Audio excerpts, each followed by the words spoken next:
Item ಯಾವುದೇ ಇರಲಿ try ಮಾಡಿ ಆಚಿ ಚಿಕನ್ ಮಸಾಲಾ. ಡೆಲ್ಲಿಯಲ್ಲಿ ಪವರ್ ಪಾಲಿಟಿಕ್ಸ್ ಶುರುವಾಗಿದೆ. ಡೆಲ್ಲಿಯಲ್ಲಿ ಸಾಹುಕಾರ್ ಗೇಮ್ ಪ್ಲಾನ್ ಶುರುವಾಗಿದ್ದು ಡೆಲ್ಲಿಗೆ ಸಿಎಂ ಸಿದ್ದರಾಮಯ್ಯ ಟೀಮ್ ಹಾರಿದೆ. ಕುರ್ಚಿ ಫೈಟ್ ಚರ್ಚೆ ಬೆನ್ನಲ್ಲೇ ಡೆಲ್ಲಿಯಲ್ಲಿ ತಂತ್ರವನ್ನ ಹೆಣಿತಾ ಇದ್ದಾರೆ.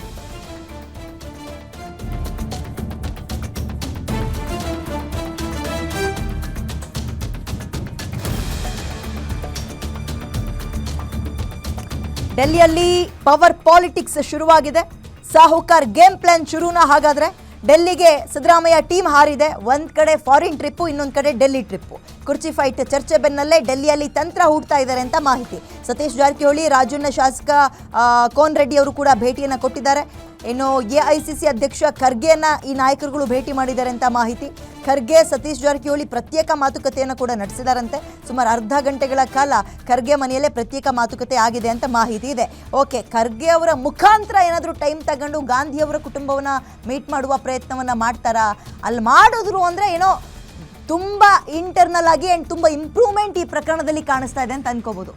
ಬರೀ ಖರ್ಗೆ ಅವರಿಗೆ ಅದು ಸೀಮಿತ ಆಯಿತು, ವೇಣುಗೋಪಾಲ್ ಅವರಿಗೆ ಸೀಮಿತ ಆಯಿತು, ಸುರ್ಜೇವಾಲಾ ಅವರಿಗೆ ಸೀಮಿತ ಆಯಿತು ಅಂದರೆ ಇಲ್ಲ, ಈ ಪ್ರಕರಣ ಇದ್ದಲ್ಲೇ ಇದೆ ಅನ್ನುವಂತಹ ಅರ್ಥ ಕೊಡುತ್ತೆ. ಬಟ್ ಖರ್ಗೆ ಮುಖಾಂತರ, ಖರ್ಗೆ ಅವ್ರ ಜೊತೆಗೆ ಅವರು ಅರ್ಧ ಗಂಟೆ ಅಲ್ಲ, ಮುಕ್ಕಾಲು ಗಂಟೆ ಅಥವಾ ಒಂದು ದಿನ ಪರ್ಸ್ನಲ್ ಆಗಿ ಏನಾದ್ರು ಟಾಕ್ ಮಾಡಲಿ.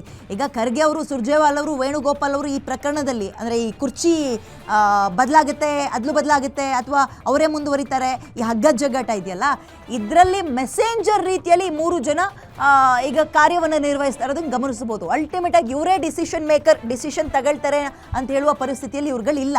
ಹಾಗಾಗಿ ಖರ್ಗೆ ಅವರ ಈ ಭೇಟಿ ಅಂದರೆ ಇವ್ರುಗಳೆಲ್ಲರೂ ಹೋಗಿ ಖರ್ಗೆ ಅವ್ರನ್ನ ಏನು ಭೇಟಿ ಮಾಡಿದ್ದಾರೆ, ಇದೆಷ್ಟು ಮಹತ್ವ ಪಡ್ಕೊಳ್ಳುತ್ತೆ ಅಂಥ ಒಂದು ಟರ್ನಿಂಗ್ ಪಾಯಿಂಟ್ ಸಿಕ್ಕೇ ಬಿಡ್ತಾ? ಇದು ಸ್ವಲ್ಪ ಅನುಮಾನವನ್ನು ಮೂಡಿಸುತ್ತೆ. ಬಟ್ ಅವರಿಗೆ ತಿಳಿ ಹೇಳಿ, ಈಗ ಫಾರಿನ್ ಟ್ರಿಪ್ಪಿಗೆ ಯಾಕೆ ಹೋಗಿದ್ದಾರೆ, ಅವ್ರ ಮನಸ್ಸಲ್ಲಿ ಏನಿದೆ, ಇನ್ ಕೇಸ್ ಇದು ಸಾಲ್ವ್ ಆಗಲಿಲ್ಲ ಈ ಕೇಸ್ ಅಂದರೆ, ಈ ಗೊಂದಲಗಳಿಗೆ ನೀವು ಬ್ರೇಕ್ ಹಾಕಲಿಲ್ಲ ಅಂದರೆ ನಾವು ಈ ರೀತಿಯ ಮಾರ್ಗವನ್ನು ಹಿಡಿತೀವಿ, ಈ ಥರದ್ದೇನಾದರೂ ಹಿಂಟ್ ಕೊಟ್ಟಿರಬಹುದು. ಗೊತ್ತಿಲ್ಲ ಯಾವ್ಯಾವ ರೀತಿಯ ಮೆಸೇಜ್ಗಳು ಪಾಸ್ ಆಗ್ತಾ ಇದೆ ಅಂತ.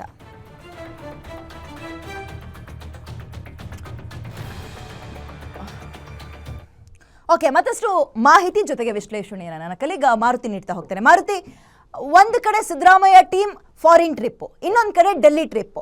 ಖರ್ಗೆ ಅವ್ರನ್ನ ಭೇಟಿ ಮಾಡಿದ್ರು ಅಂದ ತಕ್ಷಣ ಮಹತ್ವದ ಬೆಳವಣಿಗೆ ಆಗ್ತಾ ಇದೆ ಅಂತ ಅಂದ್ಕೊಳ್ಳೋದು ಬಹುಶಃ ಈ ಹಂತದಲ್ಲಿ ತಪ್ಪಾಗುತ್ತಾ ಅಂತ. ಖರ್ಗೆ ಅವರ ಮುಖಾಂತರ ಗಾಂಧಿ ಕುಟುಂಬಕ್ಕೆ ಏನಾದರೂ ಹತ್ರ ಆದರೂ ಮೀಟ್ ಆದರೂ ಅಂದರೆ ಬಹುಶಃ ಒಂದು ಮೇಜರ್ ಡೆವಲಪ್ಮೆಂಟ್ ನಿರೀಕ್ಷೆ ಮಾಡ್ಬೋದಾ ಅಂತ ಏನಂತೀರಾ ನೀವು?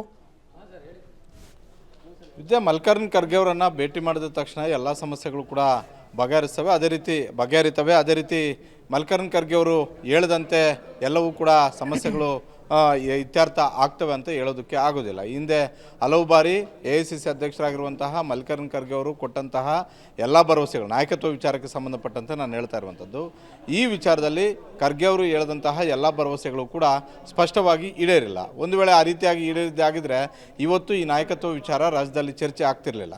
ಆದರೆ AICC ಅಧ್ಯಕ್ಷರಾಗಿರೋದ್ರಿಂದ, ಹೈಕಮಾಂಡ್ಗೆ ನೇರ ಸಂಪರ್ಕದಲ್ಲಿ ಇರೋದ್ರಿಂದ ಸತೀಶ್ ಜಾರಕಿಹೊಳಿ, ರಾಜಣ್ಣ ಹಾಗೂ ಕೋನ್ ರೆಡ್ಡಿ ಸೇರಿದಂತೆ ಹಲವು ಶಾಸಕರು ಇವತ್ತು ಮಲ್ಲಿಕಾರ್ಜುನ್ ಖರ್ಗೆ ಅವರನ್ನು ಭೇಟಿ ಮಾಡಿರುವಂಥದ್ದು ಯಾವ ಕಾರಣಕ್ಕೆ ಅಂತ ಹೇಳಿದ್ರೆ, ಒಂದು ವೇಳೆ ಸಿದ್ದರಾಮಯ್ಯ ಮತ್ತು DK ಶಿವಕುಮಾರ್ ಅವರ ನಡುವೆ ನಡೀತಾ ಇರುವಂತಹ ಈ ನಾಯಕತ್ವದ ಕಚ್ಚಾಟ ಇದೇ ರೀತಿಯಾಗಿ ಮುಂದುವರ್ಕೊಂಡು ಹೋದರೆ ರಾಜ್ಯದಲ್ಲಿ ಕಾಂಗ್ರೆಸ್ ಪರಿಸ್ಥಿತಿ ಏನಾಗ್ಬೋದು, ಮುಂದೆ ಬರ್ತಾ ಇರುವಂತಹ ಸ್ಥಳೀಯ ಸಂಸ್ಥೆಗಳ ಚುನಾವಣೆ ಆಗಿರ್ಬೋದು, ಅದಾದ ಬಳಿಕ ಬರುವಂತಹ ವಿಧಾನಸಭಾ ಚುನಾವಣೆ ಆಗಿರ್ಬೋದು, ಅದರಲ್ಲಿ ನಮ್ಮ ಫಲಿತಾಂಶ ಹೇಗಿರ್ಬೋದು, ಏನಾಗುತ್ತೆ.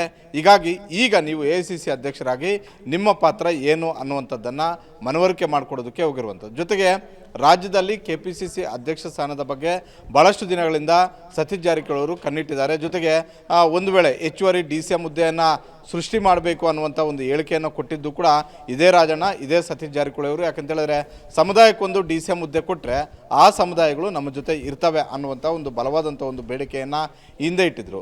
ಈಗ ಸಂಪುಟ ಪುನರಚನೆಗೂ ಸಕಾಲ, ಜೊತೆಗೆ ನಾಯಕತ್ವ ವಿಚಾರಕ್ಕೆ ಸಂಬಂಧಪಟ್ಟಂತೆ ಒಂದು ಕ್ಲಾರಿಟಿ ಕೊಡಬೇಕಾಗಿರುವಂಥದ್ದು ನೀವು ದೆಹಲಿಯಲ್ಲಿರುವಂತಹ ಒಂದು ನಾಯಕರು. ಇಲ್ಲ ಕೊಡೋದಾದರೆ DK ಶಿವಕುಮಾರ್ ಅವ್ರಿಗೆ ಕೊಡೋದಾದರೆ ಯಾವ ಕಾರಣಕ್ಕೆ ಕೊಡ್ತಾ ಇದ್ದೀವಿ, ಸಿದ್ದರಾಮಯ್ಯ ಅವರನ್ನು ಯಾವ ರೀತಿಯಾಗಿ ಮನವೊಲಿಸಬೇಕು ಅನ್ನುವಂಥದ್ದನ್ನು ಕೂಡ ಮಾಡಬೇಕು. ಅದೇ ರೀತಿ ಸಿದ್ದರಾಮಯ್ಯ ಅವರನ್ನು ಬದಲಾವಣೆ ಮಾಡಿದ್ದೆ ಆದರೆ ಏನೆಲ್ಲ ಮುಂದೆ ರಾಜಕೀಯವಾಗಿ ನಮಗೆ ಸಮಸ್ಯೆಗಳು ಆಗ್ಬೋದು ಅನ್ನುವಂಥದ್ದನ್ನು ಕೂಡ ಅವರ ಗಮನಕ್ಕೆ ತರುವಂಥ ಒಂದು ಕೆಲಸವನ್ನು ಮಾಡಿದ್ದಾರೆ. ಜೊತೆಗೆ ರಾಜ್ಯದಲ್ಲಿ ಹಲವು ಹಿರಿಯ ಶಾಸಕರು ಹೇಳ್ತಾ ಇರುವಂತ ಏನಂತ ಹೇಳಿದ್ರೆ, ಈಗಾಗಲೇ ಹೆಚ್ಚು ಕಡಿಮೆ 3 ವರ್ಷ ಆಗ್ತಾ ಬರ್ತಾ ಇದೆ.